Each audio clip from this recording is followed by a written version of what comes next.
So I've just completed my opening lift. I got it off the floor easily, overhead, I stood it up, and then on the judge's signal, put it down, and then I turned to my left, and I've got 3 red lights, which means I've failed that lift. I saw the judge, I think I heard the judge saying that there was a technical fault with the timer. I'm pretty confused by this point, but either way, I have a red mark on the screen that does not count, and I'm on to my second lift without getting a score on the board. If anyone here has competed in weightlifting, you will know that if you don't make any of the first 3 lifts, then you bomb out, technically. You fail, you do not get a chance to pass go and go move on to the clean and jerk. Your day is done and it's game over. Now I'm going to return back to that story, but today's podcast is going to be about how to make your athletic comeback, or how to make a return to competitive sports. Now, I recently returned to competing in weightlifting. This is after over, I think, 10 years, 11 years actually. I have not competed in a sport that, I really care about. I've entered a couple of events, but not much. And firstly, this is not about weightlifting. This is more broadly about if you are the kind of person that used to be involved in sport, you've had a bit of time away, and you're wondering if you should enter an event, if you should be competitive with what you're doing, and the lessons that I have taken away that will apply no matter what activity you're involved with. So first thing, why did I want to return to weightlifting? And it was quite specific in that I feel like I had unfinished business with it. I had a mental image of what I wanted to do with weightlifting, the numbers that I wanted to be able to hit, the opportunities to compete that I wanted to do, and that idea that I had when I was 24, 25, and I was really going for it. And then for various different reasons, I just went way off course. And despite training frequently, I just wasn't willing to put myself out there in a competition. And this kind of built up, and I did try to make a comeback 2 years ago. But I think the biggest reason why I wanted to get back into it was that I don't want to look back in 10 years' time, or to be chatting to Alfie, talking about what I could or would have done if I'd had my time again. I felt like, right, I'm 36 now, 40 is not too far away. I really want to give this my absolute best crack and just be happy with the effort that I put into doing something.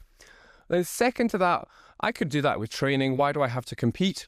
And the reason with that is when I did compete twice, I felt like I rose to the occasion. I felt like I was a better athlete on the day than I was in training. Now, I know some people that's different. They train better than they compete. But I felt like I was able to hit weights that I'd only touched on before in training, and I was able to give it a good nudge. So for me, competing was, firstly, you have a deadline to work towards, but secondly, it was an opportunity to do something I'd never done before and hit numbers that I'd never hit, that I don't think I would have a chance to do that in training or infrequently. So those are the real kind of driving underlying reasons there. I think beyond that, if anyone's been aware, I haven't had a drink this year because I've been wanting to focus on business. But secondly, I've just wanted to have a really extended period of time that I am focused and I have no real excuses, and I can just see how far things can push for this period of time. There are 3 lessons that I have taken away from getting back into competition that I think you'll find useful. And the first one is recovery. Now, I think there is a lot of bad advice out there on the internet about what it's like to be an older athlete or someone that is competing in sports and training hard in sports as you get older. There is this preconceived idea that you need to slow down, you're going to get stiff, you're going to get sore, your recovery's not as good as you get older. Now, I think largely that is bullshit, okay? Now, I think that is largely bullshit because most of us slow down in our daily activity. And actually, if you want to learn more about this, I did a podcast with Jackson Fife, who was really insightful about what it's like training as an older athlete. And most of the effects that we feel and attribute to getting older are actually due to inactivity, not age. The research is also showing pretty clearly that our muscle will remain almost as good as when we were young if we keep training it. But this is the fact that I don't think people are talking about, is that you don't have as much time to recover as when you did before. You don't have as much time that you are not working, doing things, busy with your day. You're not able to come back and log into the Sega Mega Drive and play that for 3 hours in the afternoon. Now, I definitely felt that. I felt that in the sense that, from 6 a.m. onwards, we are up. Alfie, our son, wakes up. He's doing stuff. He wants your attention from that.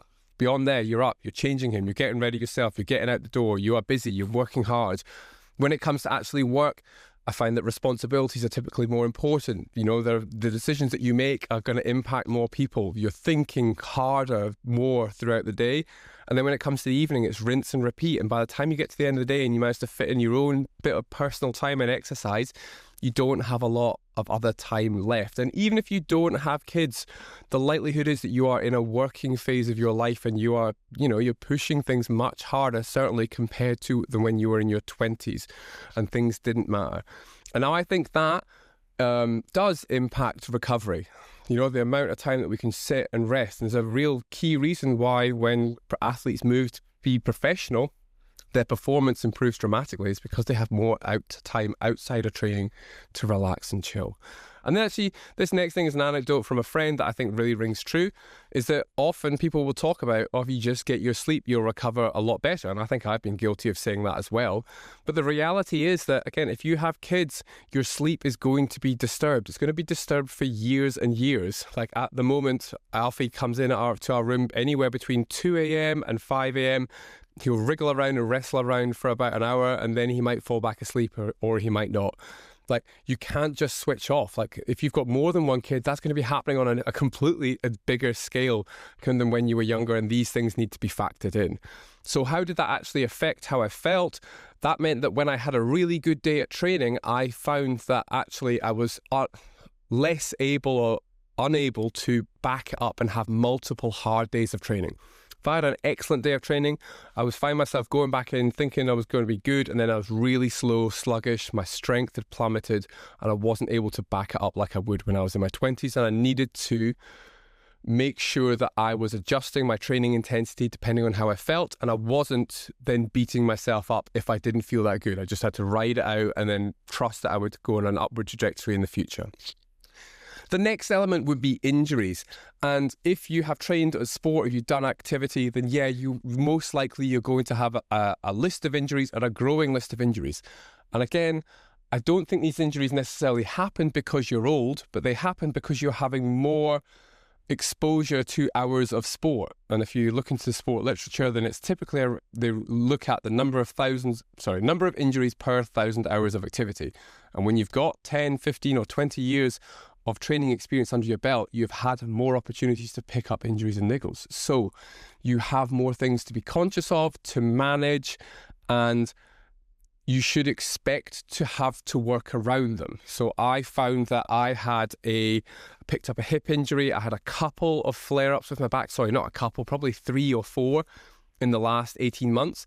And I found that the mental resilience of getting them, trying to get over it in my head, accept that it's happening, probably have a couple of days where I was in a bit of a shitty mood, and then get back into it and trying to figure a way of getting back into training. And I heard a nice phrase yesterday of like, keep the ball in play, the ball being yourself.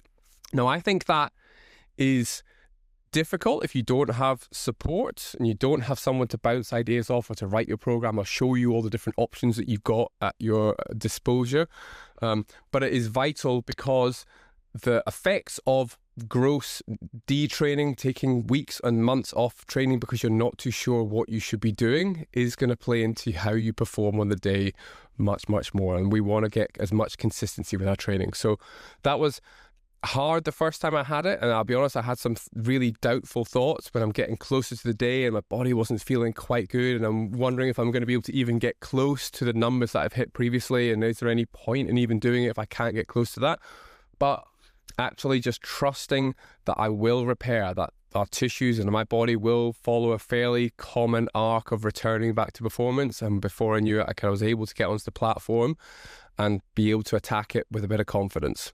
So trusting that my body will repair itself and to believe in natural healing. And then the last big lesson was that I am only competing against myself. Now, I think that comes into play, particularly the kind of activities and sports that people do when they get in older, endurance activities, strength sports. I actually can't think of anything off the top of my head there. Like, people typically gravitate away from team sports, not exclusively, but typically. And when you're in these domains, like, you are only there to compete against yourself.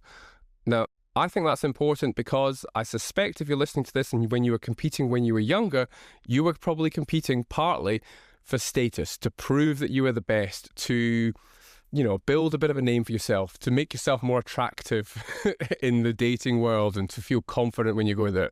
But now I've definitely made my peace that there's always going to be someone better than me. I'm not going to be achieving, I'm not going to make the Olympics. This is just about seeing what I can do. And I found that having a competition and a deadline in my calendar made me make better decisions in my day-to-day and made me make decisions that I would not have made without that competition. Whether it was to do with weight loss, whether it was to do with activities, recovery, when I trained, did I do this session, did I skip it? Like, that motivated and drove me forward much more than if I didn't have it and I was just coasting along there. I think it also helped out when actually I was in there and I'd gone into the weightlifting hall. I hadn't been into something like this for a long period of time. I was warming up, and when nerves came on, which they naturally do for all of us, I was able to just go, doesn't matter how I do in comparison to other people. It only matters that I just give this my very best shot. And that would immediately actually just settle me back down. My heart rate would drop down. And I think it really helped me perform and just have fun on the day. If I circle back to actually what happened, objectively, I don't think I had the most amazing score ever. Like I went out, I snatched 100. That's what I opened this podcast with.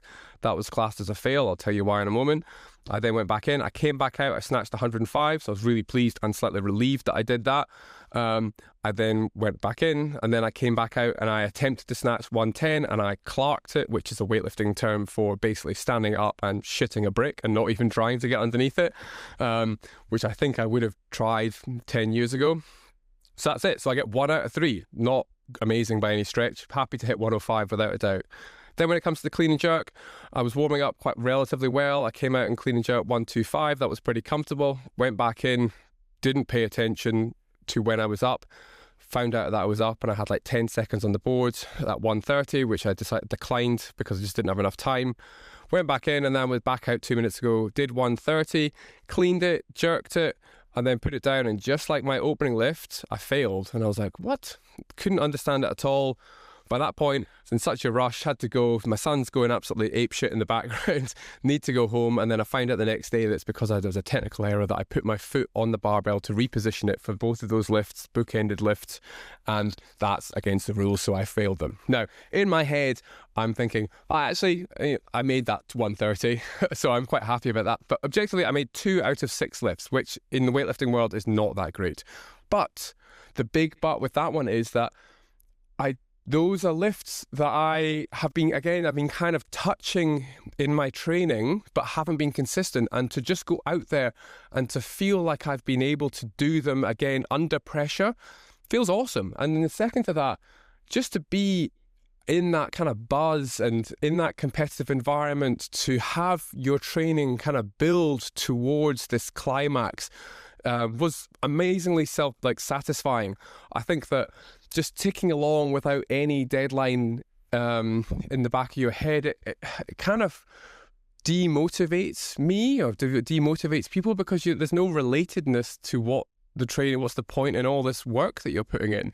And just having that event just kind of brought it to this climax, to like, oh, sweet, that was really fun, and I'm proud of what I did then. So ultimately, although competing, again, scary, nerve-wracking, I think that just looking back on it now, I feel really happy that I've done it, and I'm really motivated to go away and do more. And it's kind of it started a small fire.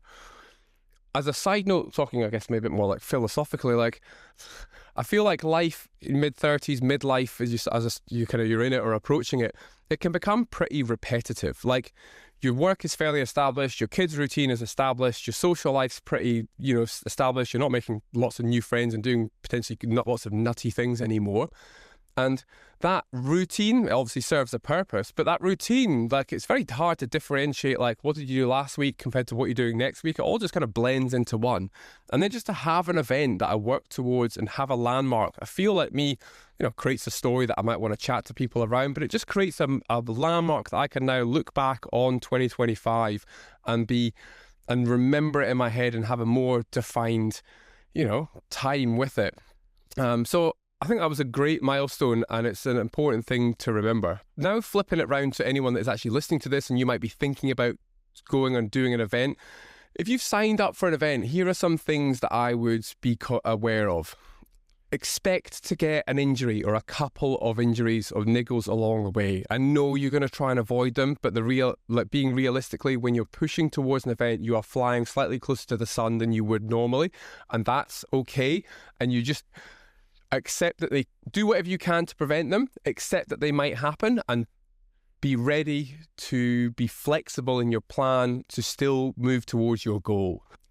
You want to look at your training from a zoomed out perspective. So rather than seeing it from, every single week in isolation of what you need to do, think about trying to accumulate an amount of training over 12 or 16 weeks. Now, that average amount of training that you're able to do is going to put you in a much better position when you come to actually doing the event and the competition, because your chronic fitness is going to be a lot higher. You don't need to be a hero for a single week.